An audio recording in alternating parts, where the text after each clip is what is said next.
బాబీ డియోల్ గురించి చెప్పాలంటే మేము ఏదైనా డెసిషన్ తీసుకునే ముందు ఫస్ట్ వన్స్ మేము లాక్ అయ్యే ముందు నేను వంశీ గారు బాలయ్యబాబు గారి దగ్గరికి వెళ్ళేవాళ్ళం. వెళ్ళినప్పుడు ఒక 4-5 పేర్లు చెప్తుంటే ఆయన వెంటనే సడన్గా బాబీ డియోల్ కరెక్ట్ బాబీ అన్నారు. నాకు బాబు అన్న బాబీ డియోల్ 100% కరెక్ట్ బాబీ గారు, ఒకసారి మీరు ఆలోచించండి, మీరు చెప్తున్న ఈ క్యారెక్టరేషన్కి ఆర్క్కి పర్ఫెక్ట్గా ఉంటాడు, ఇమీడియట్గా మీరు టచ్లోకి వెళ్ళండి, లేట్ చేయొద్దు అన్నారు. సరే మేము 2 రోజులు టైం పడుతుంది, మళ్ళీ కాల్ చేశారు. బాబీ మీరు వెళ్ళారమ్మా బాబీ డియోల్కి టచ్లోకి? బాబు రేపు వెళ్ళండు. లేదు త్వరగా వెళ్ళండి, నా ఇంటెన్షన్ చెప్తుంది ఈ సినిమాకి తను అన్నారు. సరే వెళ్ళాం, కథ చెప్పాం, ఇమీడియట్గా ఈ సెట్ ఓకే. అది మేము చెప్పిన కొన్నాళ్ళకి యానిమల్ సినిమా రిలీజ్ అయ్యి బ్లాక్ బస్టర్ అయింది.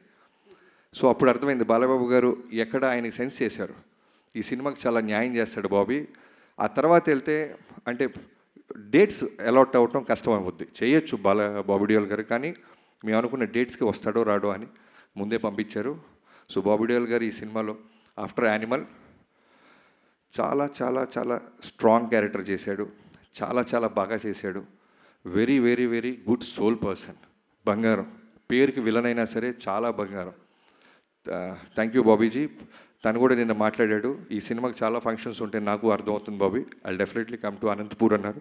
వీఆర్ లుకింగ్ ఫార్వర్డ్ బాబీ గారు. అండ్ ఎవరైనా మర్చిపోతే నేను క్షమించాలి.